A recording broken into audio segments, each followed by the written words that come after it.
Hello mga kasari, ayan, napansin nyo ba na halos araw-araw may tumataas na presyo dun sa mga puna natin, mga paninda natin. Yung mga mamimili, hindi lang kayong apektado, hirap na hirap din kami sumabay sa presyuhan ng mga paninda namin. So update muna tayo mga kasari, price increase na naman dahil sa patuloy na pagtaas ng gasolina. Sunod-sunod na talaga yung pagtaas ngayon ng mga puhunan ng mga sari-sari store owners. So buti na lang yung bill namin sa kuryente ay bumaba. So dati 1,868, ngayon ay 1,538.89. So yan yung good news ngayong buwan. Yan lang yung nakita kong good news ngayong buwan, yung pagbaba ng kuryente namin. Sana hindi kami balikan sa susunod na buwan. So mag-update lang tayo. Kahapon ay Biyernes Santo, so ngayon ay Sabado na. So kahapon ay naubusan ako ng Red Horse. May alarm kasi ako sa Red Horse para pagdadaan yung truck ay maka-pick up ako, maalala ko. Kaso naalala ko nga pala kanina ay wala nga palang deliver yung Red Horse. So buti na lang hindi ako nakapunta doon sa labasan para mag-pick up, kundi napagod lang ako sa pagkarga ng Red Horse. So ang ginawa ko, naghanap ako ng ibang supplier kasi every Friday lang yung delivery ng Red Horse dito. Naghanap ako, buti may nakita ako kanina. So, nagpa-deliver ako ng Red Horse na 9 cases kasi guys, malakas yung ngayon alak. Gawa ng yung katabi naming tindahan, yung tito ng asawa ko ay namatay. So, malapit dito yung pinaka-lamay. May nabili, wait lang. So, kaya gabi-gabi guys ay puyat ako. Minsan alauna ako natutulog, minsan alas 5 ng madaling araw kasi tumatambay kami doon sa lamay. At dahil may tindahan sila, sarado ngayon yun, so yung mga customer nila, yung iba ay sa akin bumibili. Pero, ayan guys, kanina bumili ako ng Red Horse. Nagpa-deliver ako dito lang sa malapit.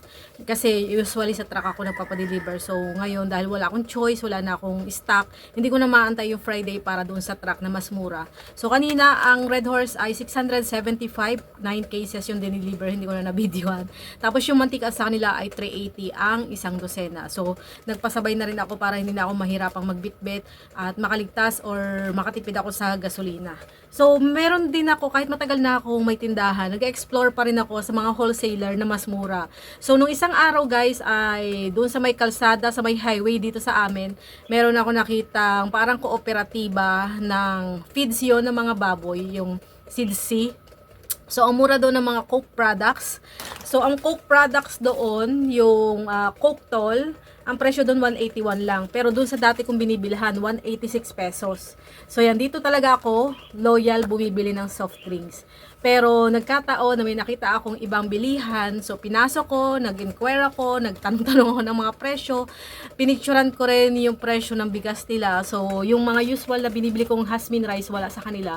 So hindi rin ako nakabili kasi iba yung, hindi ko kilala yung brand. Ayoko sumugal sa bigas kasi minsan ang mahal ng puhunan, tapos pangit pala yung mga kukuha mong bigas ko. So, doon na lang talaga ako nag-stick sa alam kong okay yung bigas, yung matagal mapanis, masarap yung kanin. So, yun na lang yung ang binibili ko. Hindi na ako nagbabago kasi baka ang mapatapat sa akin ay pangit na, mahal pa. So, baka mahirapan ako ibenta mga kasari. So, kanina bumili rin ako sa Save More, saka sa Dali, bumili din ako. Kasi ang daming tao ngayon, palibasa Webes, sa Biyernes ay wala silang operation, yung mga sari-sari, mga wholesaler. So, ngayon nagdagsa yung mga tao. So, dito ako namimili sa Dali at saka sa Save More. Kasi gumagamit ako ng card na ating Maribang card. Kasi may cashback yun mga kasari. So, malaking bagay na may cashback yung card natin. May dagdag puhunan tayo or may na-discount tayo. So, doon ako namili ng Nestle All-Purpose Cream na yun ay may save 15 pesos. Kasi sa grocery at sa katindahang tapat walang ganong promo. Namili rin ako ng maling, doon ay 116.50, Lucky Me Beef, at saka yung kung ano-ano. Marami din ako napamili, total doon ay 1,642. Tapos yung soft drinks ko na Coke kanina, saka yung Red Horse ay, ano magkano ba yun? 6,000 plus yun dahil 9 case nga sa isang bundle na mantika. Tapos yung Coke Kasalo, hindi ako namili sa kanila ng ng Coke Kasalo doon sa una nag-deliver ng Red Horse. kasi ang taas sa kanila. So magkakaiba talaga. Pipiliin mo lang talaga kung alin yung mas mura, doon ka lang bibili. Kaya kailangan tandaan mo kung dito mura yung panindang iyon. Yung Coke dito mura, so dito ko lagi bibilihin. Yung Red Horse dito mura, so dito ko bibilhin. So iba-iba dapat. Huwag kang mag-stick ng pagbili sa isang tindahan laang. Dapat meron kang pagpipilian. So ngayon guys, price update tayo mga kasari.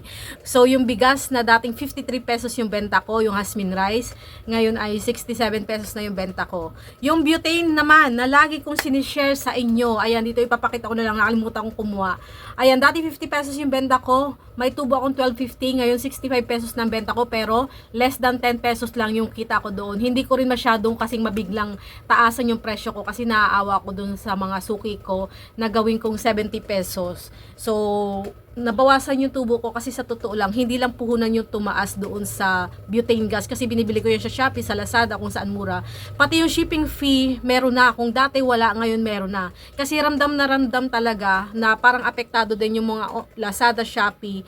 Meron na rin silang shipping fee kasi mahal nga yung gasolina. Kaya talagang damay-damay na lahat. Domino na ito mga kasahari. So, yung mantika, ayan, yung dating 380, dati 35 yung benta ko, ngayon 380 na per bundle nito, isang dosena. Kaya yung dating 35, 38 pesos na yung benta ko nito.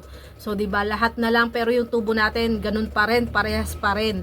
Ang taas na ng puhunan yung tubo, ganun pa rin. Yung hotcha, ito, nagulat ako dito pag punch ng cashier.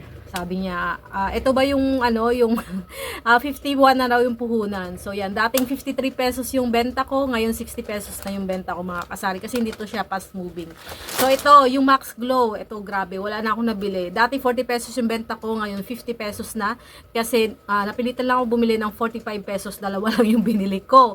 Kasi baka biglang magka-stop doon ng Max Glow sa supplier or binibilhan ko. Kasi ang dahilan nila, kaya hindi sila makapagbenta ng isang box. Bumibili ako ng isang box doon kasi ako dati bumibili ng isang box, ayaw nila akong bigyan kasi wala daw silang supply. So yung stock nila, ang puhunan nila ay 45 pesos na, tinaasa nila kasi wala silang stock.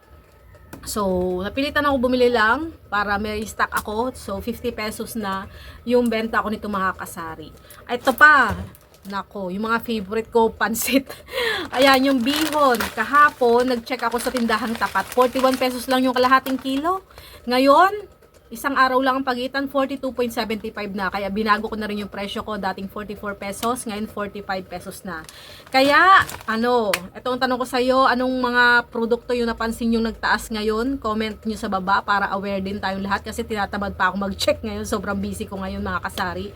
Sa totoo lang, ayan, sobrang busy ko talaga. Tapos may nagbukas na naman na bagong tindahan dito sa amin. So, pang-apat na yung tindahan dito. Ilan lang naman kaming bahay dito. Kaya todo benta ako ngayon para kahit paano ay makabawi pa rin ako.